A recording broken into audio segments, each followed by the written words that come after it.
Good morning, good afternoon, whatever time it is for you. I'm just giving you an update on some grafting I've been doing in the last couple of weeks. Let's take a look. These are some Annona trees. Annona is a large fruit, um, and there's actually hundreds of different species and thousands of varieties within those species.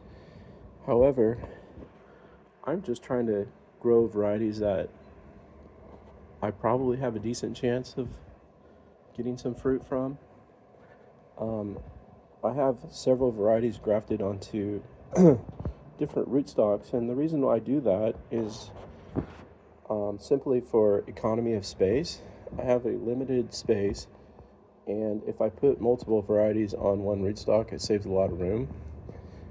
Another reason is that varieties that are grafted together on a single rootstock often tend to bloom together, and then they can cross-pollinate each other better.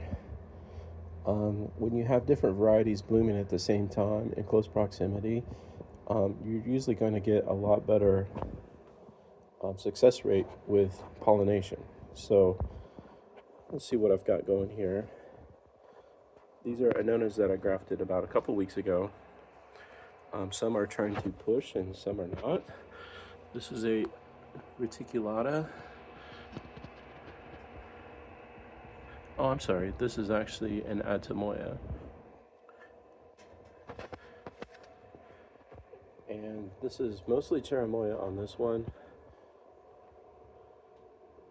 with some Atamoya as well. For those of you who don't know, Atamoya is a cross between a sugar apple, Annona squamosa, and a Cherimoya, which is Annona cherimola, I believe, is the botanical name.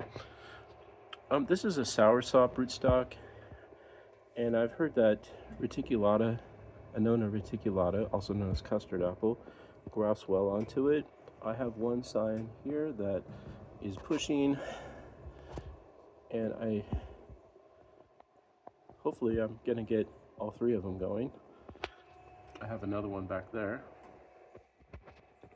This is a large Cherimoya rootstock that I had a pet pachang Atamoya grafted onto. The pet pachang, I left it out in the cold.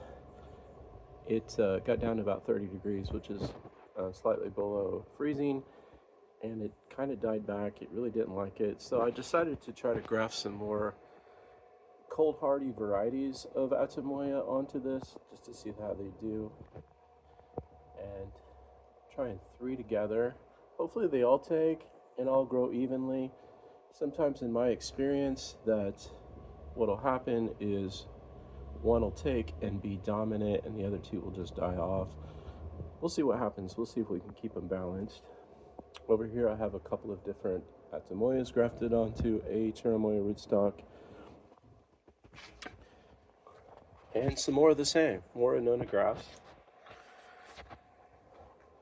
I have a couple of scarlet Jaboticaba grafts onto scarlet rootstock.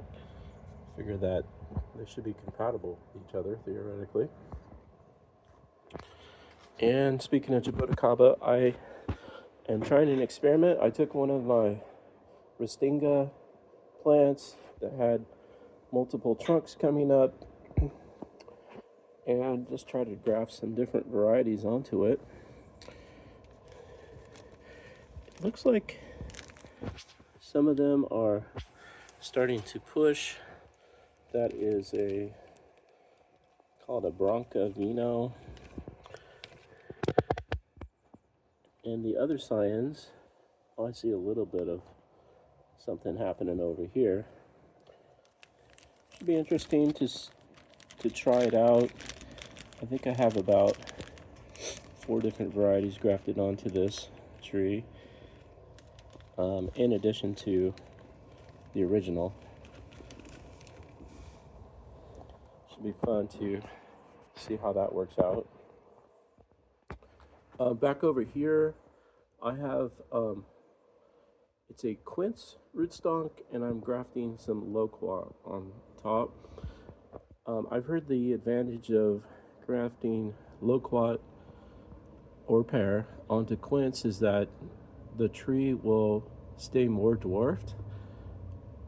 The roots will also be a lot more adaptable to different soils and less prone to fungus problems.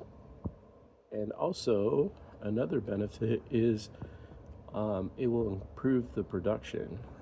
I'm not sure why or how, but that is the reports that I've heard. So I was able to source some quince rootstock, Province quince specifically, and pot it up and start grafting on it. And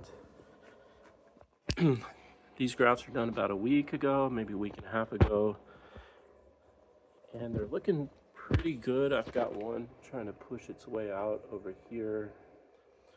One thing that you want to do is just check every day or so, and if you see anything like this happening, you just have to take that off so that you have to remove the new growth. Here's something coming out of the bottom, and just kind of feel it and strip that off. So it'll push all the energy to the cyan, which is the top part on the top.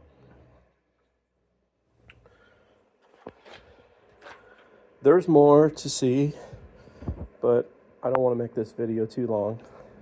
Thanks for watching today, and we'll see you next time.